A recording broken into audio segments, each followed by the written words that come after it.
Oke, baik. Terima kasih atas waktunya. Jadi di sini saya akan melanjutkan dari presentasi laporan tugas IT Governance yang berjudul penerapan aplikasi MTM pada perusahaan MTM Bali untuk mengintegrasikan data menjadi lebih terstruktur. Jadi lanjut saja ke pembahasan yang berikutnya, yaitu di bagian analisis value chain.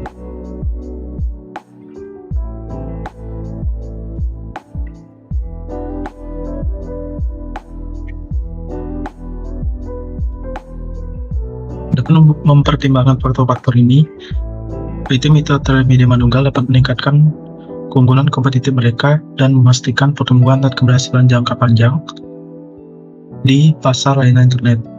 Dalam hal ini, analisis value chain adalah suatu sistem pendekatan yang dipergunakan untuk menganalisis sebuah aktivitas-aktivitas utama yang dilakukan oleh sebuah perusahaan dalam menciptakan nilai bagi pelanggan.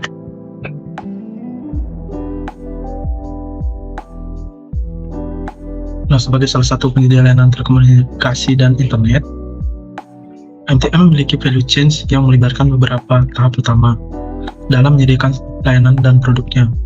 Berikut adalah analisis value chain pada MTM.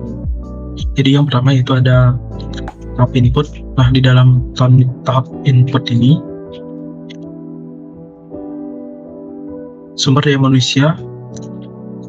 Pada sumber daya manusia, yaitu MTM memiliki tim yang terlatih dan berpengalaman dalam bidang telekomunikasi teknologi, informasi, dan layanan pelanggan. Kemudian yang berikutnya yaitu ada tahap operasional. Nah, pada tahap operasional ini terdiri dari jaringan dan infrastruktur.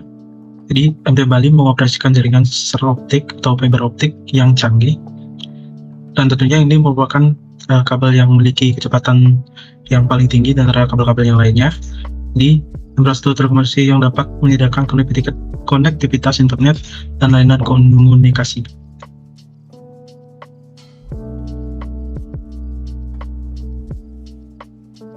Kemudian di bagian tahap operasional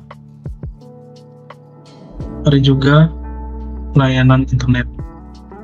Jadi MTM Bali juga menyediakan berbagai layanan internet, termasuk akses internet berkecepatan tinggi, colocation, virtual private network atau VPN, dan layanan cloud. Kemudian di bagian layanan komunikasi juga MTM menyediakan layanan komunikasi seperti layanan telepon digital dan layanan komunikasi data untuk pelanggan bisnis. Kemudian yang ketiga ada tahapan output. Jadi di dalam tahapan output ini memiliki beberapa bagian, yaitu yang pertama layanan telekomunikasi dan internet, layanan data center, kemudian ada solusi perusahaan. Kemudian kita lanjut ke tahap pemasaran dan distribusi. Nah, pada tahap pemasaran dan distribusi ini MTM juga memiliki beberapa cara, yaitu salah satu contoh di bagian pemasaran. Pada bagian pemasaran ini MTM juga memiliki cara, yaitu pemasaran iklan secara digital maupun secara real.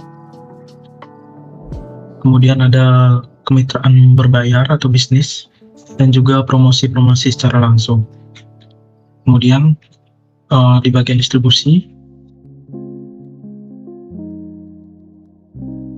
MTM Bali memiliki jaringan distribusi yang meliputi toko retail, agen, dan salon online untuk menjual dan distribusikan layanan dan produksi telekomunikasi. Kemudian berikutnya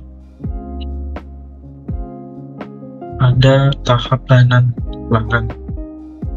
Itu di dalam bagian ini terdapat dukungan ke pelanggan, yaitu perusahaan ini menyediakan layanan pelanggan yang responsif dan profesional untuk membantu pelanggan dengan masalah teknis, memproses tagihan, dan memberikan informasi yang diperlukan.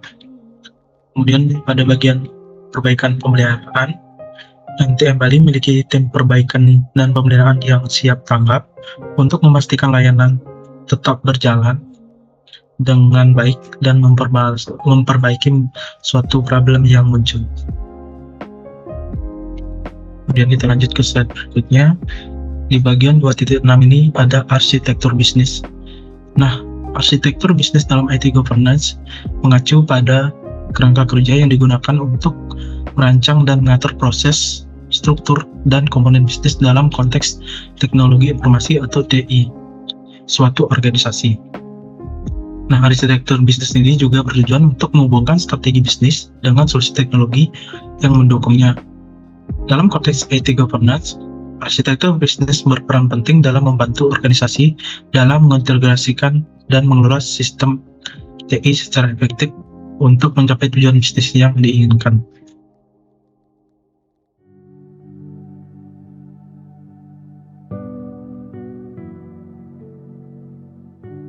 Nah, berikut adalah arsitektur bisnis pada perusahaan PT Mitra Telemedia Manunggal atau MTM Bali. Jadi, yang pertama ada profil singkat.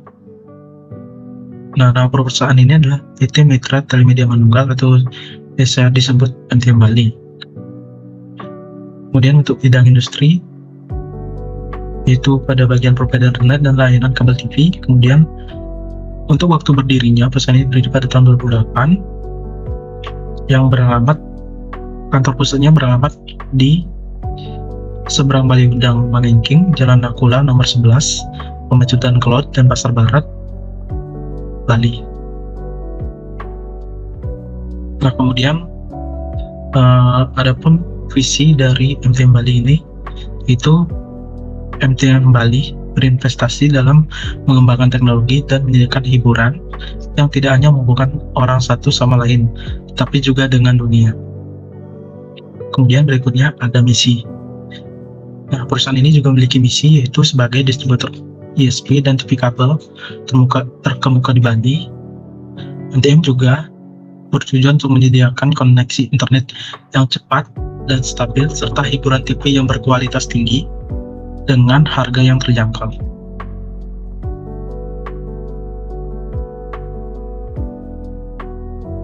Kemudian di bagian strategi bisnis, MTM Bali memiliki beberapa strategi bisnis yang telah diimplementasikan untuk mencapai pertumbuhan dan keunggulan kompetitif.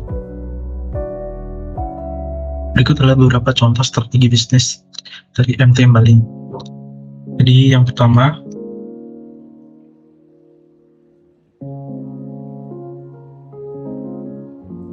ada investasi dalam infrastruktur jaringan. MTM Bali telah melakukan investasi yang signifikan dalam pengembangan infrastruktur jaringan serta serat optik mereka sendiri. Mereka terus memperluas cakupan jaringan mereka, termasuk menghubungkan kota-kota yang terutama ada di Bali, hingga sekarang telah mengekspansi ke daerah Lombok. Kemudian selanjutnya ada layanan internet dan kabel TV yang berkualitas tinggi. MTM Bali fokus pada penyediaan layanan internet dan telekomunikasi berkualitas tinggi kepada pelanggan. Mereka juga menawarkan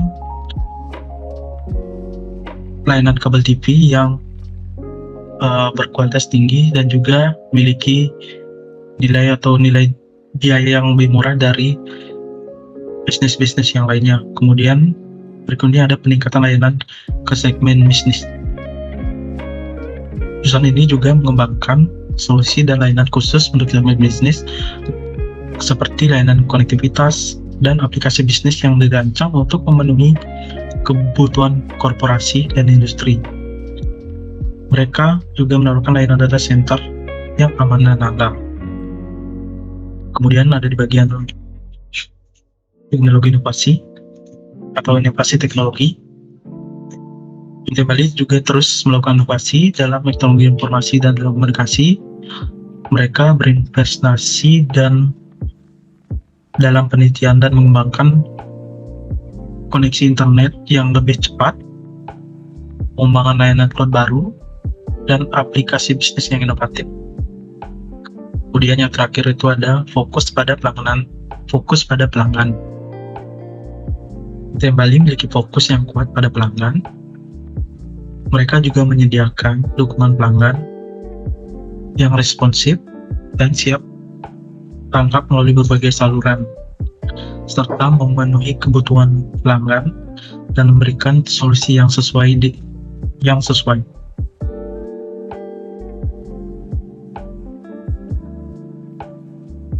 Nah, kemudian ini adalah gambaran dari struktur organisasi dari perusahaan MTM Bali yang bisa kita lihat di sini. Pertama ada direktur utama, kemudian ada 3 divisi di bawahnya. Kemudian kita lanjut ke slide berikutnya. Di bagian 2.7, peran SI atau TI pada perusahaan.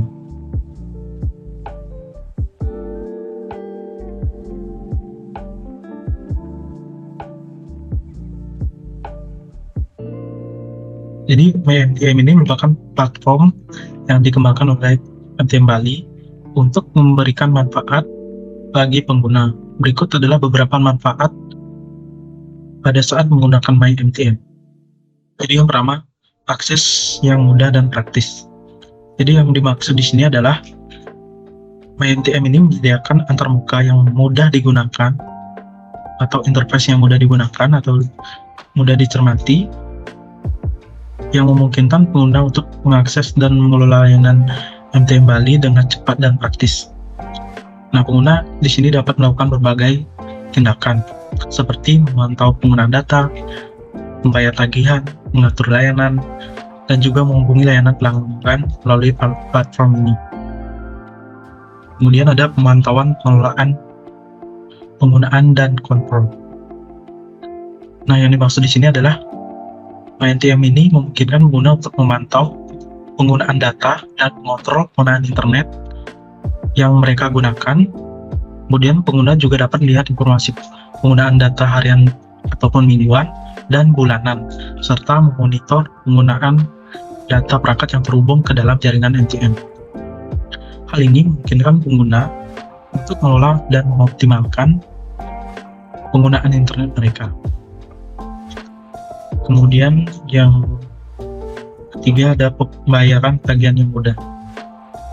Nah, melalui aplikasi ini diharapkan pengguna dapat dengan mudah melakukan pembayaran tagihan layanan internet yang mereka gunakan, yaitu pengguna dapat melakukan metode pembayaran yang tersedia seperti transfer bank atau pembayaran online, dan melakukan pembayaran dengan cepat dan aman melalui platform ini. Kemudian yang keempat ada pengaturan dan pemilihan layanan. Pengaturan dan pemilihan layanan ini memungkinkan pengguna untuk mengatur dan memelihara layanan MTM Bali yang mereka gunakan dengan mudah. Pengguna dapat mengatur jaringan seperti mengganti nama dan kata sandi WiFi, mengkonfigurasi jaringan lokal, dan mengatur fitur keamanan. Mereka juga dapat memantau status layanan dan melaporkan masalah melalui platform aplikasi ini. Kemudian yang berikutnya ada layanan pelanggan yang responsif. Pada aplikasi ini juga diharapkan dapat menyediakan akses langsung ke tim dukungan pelanggan MTM Bali. Kemudian pengguna atau pelanggan dapat mengirimkan pesan langsung melalui platform untuk mengajukan pertanyaan, melaporkan masalah, atau mendapatkan bantuan teknis. Ini memastikan respon yang cepat dan efisien dari tim dukungan pelanggan. Kemudian slide berikutnya ada penggunaan website mtmbali.com. Nah, pada situs website ini, yaitu pada www.mtmbali.com, dapat memberikan informasi sebagai berikut. Itu yang pertama, ada pengaduan dan masukan. Kemudian ada pendaftaran atau aktivasi layanan. Kemudian selanjutnya informasi layanan produk yang tersedia, informasi terkait customer. Kemudian ada perubahan layanan dan pembaruan informasi. Nah, hal tersebut dapat memberikan insight pada konsumen yang ingin mengetahui lebih lanjut mengenai MTM Bali. Dengan adanya website ini, pengguna dapat masuk berbagai layanan, informasi, dan dukungan yang diberikan oleh MTM dengan mudah dan cepat.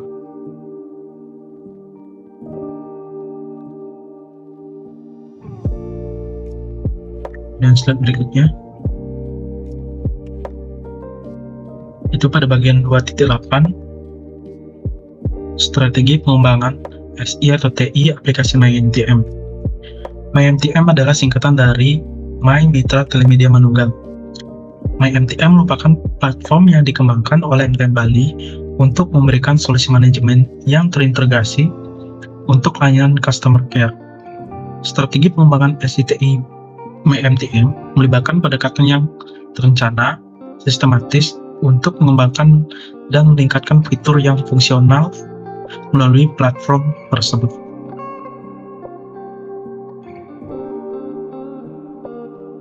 Kemudian ada deskripsi sistem informasi dan teknologi.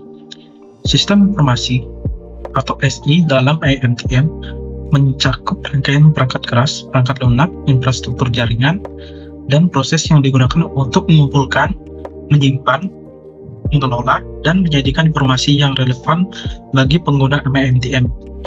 Ini mencakup manajemen basis data, aplikasi pengolahan data, serta infrastruktur penyimpanan dan pemrosesan data yang diperlukan untuk menjalankan platform MyMTM. Nah, untuk membuat aplikasi ini, sebuah sistem informasi yang dibutuhkan meliputi beberapa komponen penting. Berikut adalah beberapa contoh sistem informasi yang mungkin diperlukan. Pertama yaitu sistem manajemen basis data atau database management system. Pada tahapan ini diperlukan untuk menyimpan dan mengelola data pengguna seperti profil, hasil tes, dan informasi terkait lainnya, memungkinkan akses dan memanipulasi data dengan aman dan efisien. Beberapa contohnya yaitu DBMS adalah MySQL, PostgreSQL, dan MongoDB. Kemudian ada sistem autentikasi dan keamanan. Nah, pada tahapan ini sangat diperlukan untuk mengamankan data pengguna dan mencegah akses yang tidak sah. Kemudian memungkinkan pengguna untuk mendaftar, masuk, dan keluar dari aplikasi dengan aman. Biasanya pada tahapan ini akan melibatkan inskripsi, tokenisasi, dan manajemen sesi. Kemudian ada sistem manajemen pengguna. Hal ini diperlukan untuk menyimpan dan mengelola hasil tes pengguna, memungkinkan analisis dan pemrosesan data untuk memberikan hasil yang relevan kepada pengguna. Selanjutnya ada sistem pelacakan dan pemantauan. Hal ini diperlukan untuk melacak aktivitas pengguna seperti riwayat tes, pengguna aplikasi, dan interaksi lainnya. Kemudian ada sistem analisis data. Pada tahapan ini diperlukan untuk menganalisis data pengguna dan diberikan wawasan yang berguna. Di sini juga memungkinkan pengguna algoritma dan teknik analisis data seperti machine learning untuk mengidentifikasi pola, tren, atau rekomendasi yang relevan. Kemudian yang terakhir adalah sistem pelaporan. Pada tahapan ini juga diperlukan untuk menghasilkan laporan yang dapat digunakan oleh pengguna atau administrator, memungkinkan platform laporan, visualisasi data, dan ekstraksi informasi.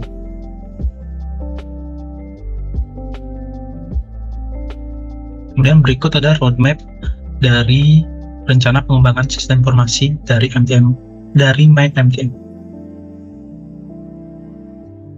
Jadi di sini ada 7 tahapan yang akan dilalui ketika akan atau ingin membuat aplikasi MyMTM. Jadi kita mulai dari tahap yang pertama, yaitu analisis kebutuhan perencanaan.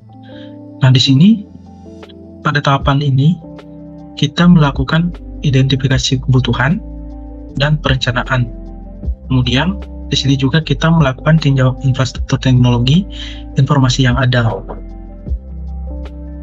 perencanaan anggaran sumber daya dan jadwal proyek. Kemudian ada tahap berikutnya yaitu tahap kedua, peningkatan infrastruktur. Di sini kita akan melakukan evaluasi dan pembaruan TI, misalnya kita melakukan pembaruan jaringan server, kemudian ada hardware, kemudian juga ada pembaruan software. Di sini pula kita akan melakukan implementasi solusi keamanan yang diperlakukan, seperti menggunakan firewall, antivirus, dan lain-lainnya. Kemudian tahap berikutnya yaitu tahap ketiga, ada pengembangan aplikasi sistem. Di sini kita melakukan identifikasi kebutuhan aplikasi kritis, perencanaan pengembangan aplikasi, spesifikasi, desain pengkodean, dan pengujian implementasi. Kemudian yang keempat ada pengoptimalan proses bisnis. Di sini kita melakukan identifikasi proses bisnis, analisis dan perbaikan proses bisnis, implementasi SI yang didukung atau mendukung. Kemudian kita menuju ke slide berikutnya. Di sini ada tahap kelima yaitu peningkatan keamanan dan perlindungan data. Pada tahap ini kita akan melakukan tinjau kebijakan keamanan dan privasi data. Kemudian implementasi langkah-langkah keamanan yang lebih kuat. Dan di sini juga ada inskripsi identifikasi dan lain-lain. Kemudian tahap ke-6 ada analisis data dan pemeliharaan. Nah, di sini juga kita akan melakukan pemantauan kinerja sistem jaringan, pemeliharaan rutin, pembaruan dan perbaikan yang diperlukan. Kemudian yang terakhir, itu tahap ke-7, adalah pengembangan kemampuan inovasi. Nah, pada tahap ini, kita juga akan melakukan sebuah eksplorasi teknologi baru yang relevan dengan industri TI. Kemudian di sini juga ada riset dan uji coba teknologi baru untuk meningkatkan daya saing. Kemudian yang terakhir ada kolaborasi dengan mitra penyedia layanan.